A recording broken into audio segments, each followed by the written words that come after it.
our guest today? I will. The fabulous Kim Julen is the owner of Finding Your Fiji. She does angel card readings. She holds retreats. She's just intuitive and amazing, and we can't say enough about her. So Kim, if you want to say anything more about what you do, feel free. But we're so happy you're here. Thank you. Yeah, one of the things that I specialize is helping women stop procrastinating and feeling stuck and start taking action with confidence and clarity to really, truly love their life. So my whole focus is about helping others find their Fiji, whatever that is for them. Love it. Okay. Kim was actually a guest before. That was an amazing conversation, but I'm really looking forward to today because you're talking about how to let your intuition guide your business. So I've been so excited about this topic because I feel like we all get those hits, that information that you're like, oh, that's a great idea. But sometimes we don't take action on it, or at least I don't. And I know when I get that feeling that I really should move into that action with it. Yeah, I'm excited too, because this was not a topic that I've ever talked about before. When you guys invited me to speak, I just tuned in as like, what am I supposed to share? And this is what dropped in. So kind of fun.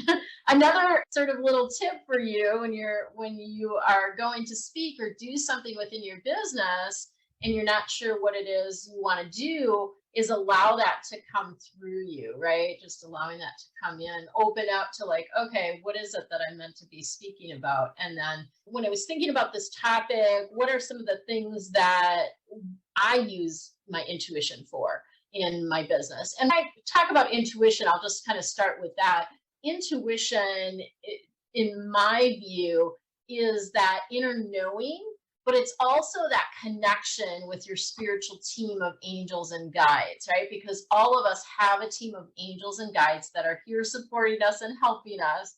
And they help us not only with our regular life, but they help us with our business as well. So you can use your intuition in a number of different ways. You can use your intuition to make decisions. I do that all the time. I have a trusty little pendulum here. I'm going to talk about some other ways to make decisions. And you can use it to prioritize your work, because that's where a lot of people get confused. Like, I have so much to do, I don't know what to focus on. So that's something that you can use it for. You can use it to create more flow. So allowing things to just flow or unfold easily within your business.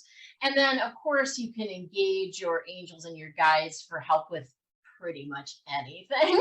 So those are kind of the things that I just a broad stroke of what I want to share about. And I'm just going to start with the making decisions, because this is a big one. I sometimes when we have big decisions to make, it can be challenging, or we have maybe a little bit of fear coming around, like, what if I make the wrong decision? You know, this is a big deal. So you guys use any muscle testing techniques to make decisions? I'm not going to actually demonstrate, but I'll just share about it, because I found this to be the easiest when I was starting out. So people that have never done any sort of muscle testing, the thing about muscle testing is our bodies have the answers to everything.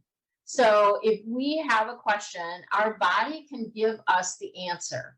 And I know that may sound strange to some people, but we're so connected, and our bodies are all energy. So the sway method is the first method that I learned that I felt was easiest when you're just starting out. And basically what you do is you just stand up, you close your eyes, and you ask a couple qualifying questions first. Before you do any muscle testing, you do need to be energetically clear. So if you're all in your head and you're like all frazzled, you just got home from shopping, unless you're finely tuned, like Julie and we do this every single day, multiple times a day. I can get in a moment's notice, like I can pick up my pendulum and get a clear answer. But for people that are not used to doing it regularly, it is important to be clear, get centered, whether that means just like closing your eyes for a moment, taking a few deep breaths, dropping some grounding cords into the earth, just visualizing that. That's a good way to get grounded. Saging yourself, that can be a good thing to do. And then the sway method, you'll stand up, close your eyes, and you're going to ask yourself a couple qualifying questions. The first one is to get your yes. Typically, a yes will be a sway forward. And that again is something that comes as you've been doing it and you're clear and all of that. And then you ask a question that you know the answer to be no to, like my name is Fred. And then you see what your body does with that, right? So that's kind of how you get your yes, no energy. And then you can essentially ask any yes or no question and it will give you an answer. Sometimes if you don't sway, don't move at all, it's like, there's something about either the question or maybe something about the timing of it. Because I typically, when I ask a question, I'll ask like, is it in my highest priority and best interest to do this now? You know, whatever this might be. So using that sway method is one method. Obviously, pendulums are another. And again, this is something that you can train your pendulum. Those are a couple ways. The last way that I want to show is finger link method. And so basically what you do is you just need your hands. And you can do this in a couple different ways, but I kind of like the where you're linking them together. So you're taking your thumb and your forefinger, both hands, and you're linking them together. A yes is going to hold firm. You're not going to be able to pull it apart. A no is going to pull through. So that's just some simple things. There's definitely other methods to it as well, but those are kind of some simple things. So can you give us some examples of, like you said, you do this several times a day, because I think we don't realize how much guidance is coming in from our intuition throughout the day, right? Yes. Sometimes Yeah. we don't realize that we are using our intuition and sometimes we're ignoring it. We don't even acknowledge it. Or sometimes we're using it, but we don't even know that we're using it. So maybe examples about that? Well, a couple different examples. You can use it for pricing.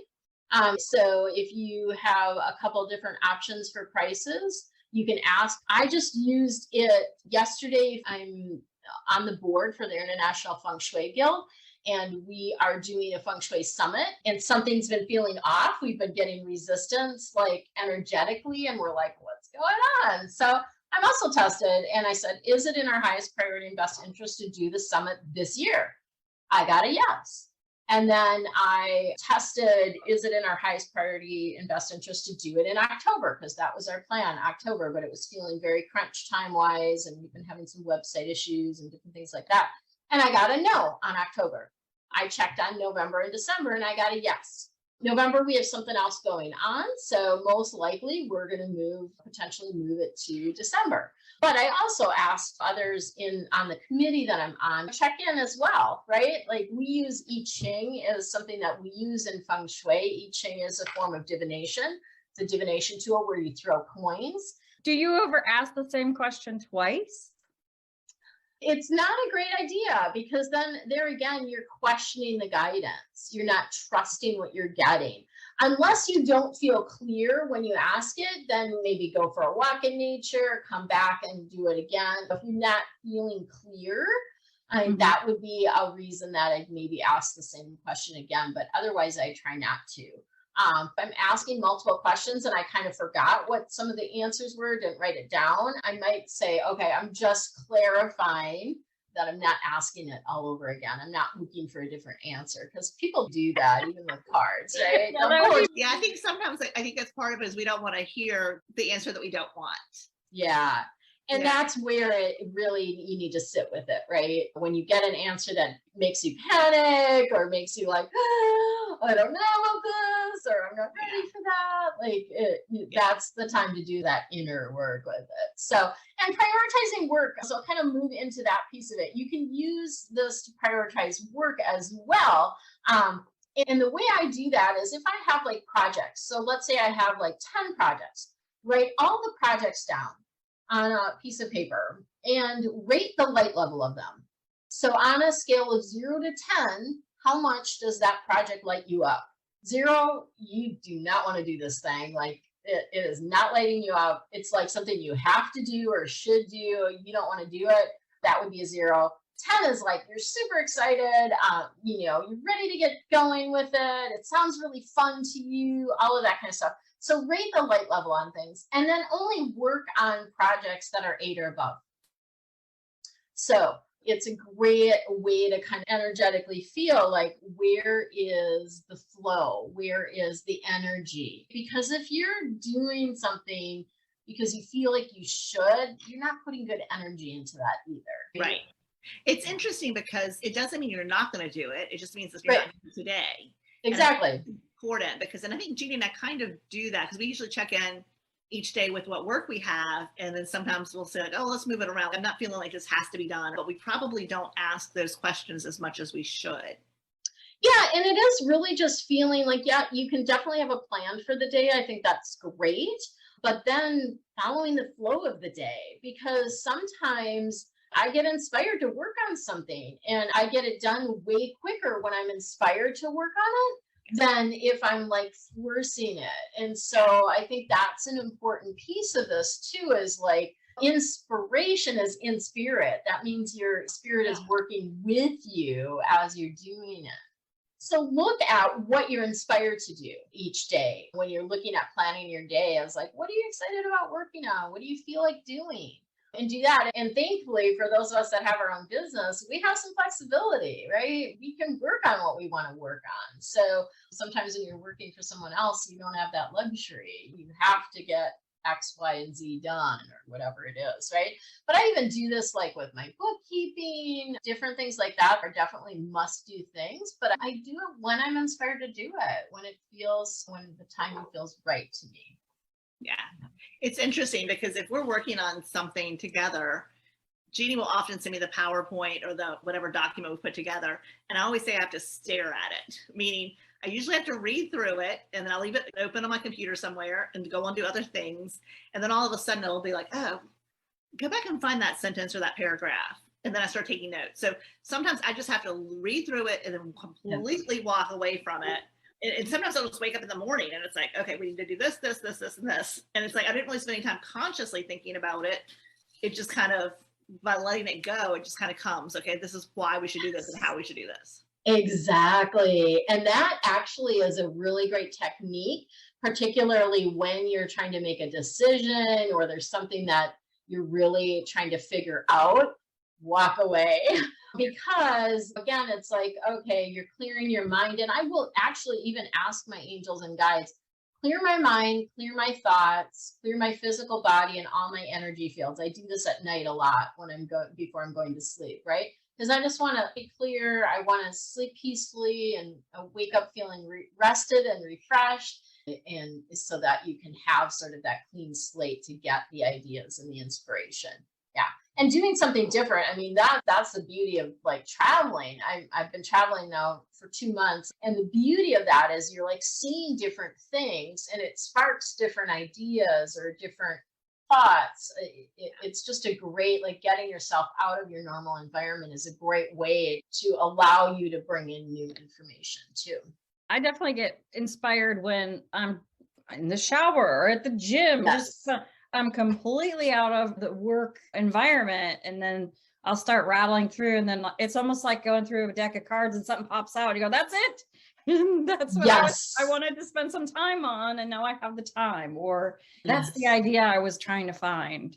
Yeah. So I don't think we realize that we do use our intuition. You do. Yeah. And that's it. You use it a lot more than you think. And you're also getting nudges way more than you realize. So I always feel like when you are taking action, it's easier to make a shift than if you are sitting still. So it's kind of like if you think about if you're riding a bike, to turn a bike, if it's sitting still, is really difficult. But if you're moving, it's really easy to make a left turn or a right turn. So I always feel like leaning in and taking that inspired action is really helpful in business and in life in general. Well, and I think that's important because sometimes we can become paralyzed with overwhelm or fear or anxiety. I think that's perfectly normal for anyone in business to all of a sudden just be up against a wall, like either I don't know what to do or I don't know what to do next. Yes. And so when someone finds themselves completely frozen, would you suggest the first thing is just take some sort of action and then listen for the inspiration of what to do next? I have like a lot of things that I recommend to raise your vibration. So when you're in a place of stuck, your vibration is usually a little bit lower. And when vibration, I'm talking about your personal energy. And so I would encourage you to do something that raises your vibration, something that you really enjoy. Dance, sing, go for a walk, get out in nature, do something with your hands, cook, or dig in the dirt. So things like that to sort of raise your vibration. And then sort of listening to like, okay, what is the one action that I can take right now? And then just listen, like what pops in, because it'll pop in your mind. You'll get a picture, maybe you'll get an email, or somebody will say something to you about something, and then just lean in and start taking that action, right? So what happens is as we start taking actions that we're nudged to take, the guidance that comes in, we begin to trust it more, right? Because we're like, oh, that worked out really good. I read that book and that was really great for me. This is the other piece about creating flow, right? In your business and in your life, is doing what feels aligned for you, not necessarily what somebody else does. So what Jeannie does, getting a bunch of things done in the morning, works great for her. But if I felt like, oh, I got to do that because that's what people do, or that's what I should do, it's not going to work out well for me because that's not aligned with me, right? So you really need to follow what feels right and true for you, not everyone else or anyone else. It's really just about you and what you're feeling in that moment. And sometimes it's just like, oh, I just feel like I need to rest. I do this during the day. I love to take a break and just obviously get away from my computer, have something to eat or drink, and do something totally unrelated, like read my pleasure book for maybe 10 minutes, 30 minutes, whatever I have time for, and do something completely different. But it's really like doing what feels good for you, what feels right for you, is kind of where you create that flow for yourself. Because if you're trying to do things the way everyone else does, it's just not probably going to work out. It's funny because that was really the culture, right? You've got to get up at 4 a.m. and you need to do this hard workout, and you need to do this and you need to do that. And that's totally the opposite of working when you're in flow and working with your energy. Exactly. So, I don't know if it's a masculine, feminine thing. I don't know. It is. Okay. There is part of that too. So the masculine, which we're moving out of, the masculine is all about go, go, go, do, get things done, push, make it happen. Like all of that kind of energy. The feminine energy is let it come to you. Even sometimes I think about this, and this is something that you can do even with business. If you are needing some help, you can just put it out to the universe, say, okay, I need some help with this, figure it out for me. And then that person will come to you. Just like you guys like creating the program now where you hire the VA basically, or you interview them and all that. I'm like, that's exactly what I needed. To make your work fun too. So if you do have to do something that you don't particularly like to do, make it fun. I mean, I used to hate doing my bookkeeping stuff, but now I have QuickBooks Online and I freaking love it. It's so easy and I can like figure things out, and I've got my little checklists that I made when I have to do something, so I remember how to do it. It's really interesting because when you think about listening to your intuition, sometimes, like you said, I think messages come through other people, right? And one of the things that we've learned in business is that you have to listen to your customer. Like you have to listen to them. And if you do, you're going to improve your product or service exponentially because they know what they need. And that's one thing too that I've learned, is that often when there's something that's really important for our soul or for our soul's evolution, this is a Stephen Pressfield thing, if it's really important for your soul's evolution, you're going to have resistance. We're always going to have some resistance to that. And I think the big key is like when you're hearing the guidance, is it positive? Is it uplifting? Is it good for everyone? Thank you guys so much. So fun. All right. Thanks, everyone. Thank you.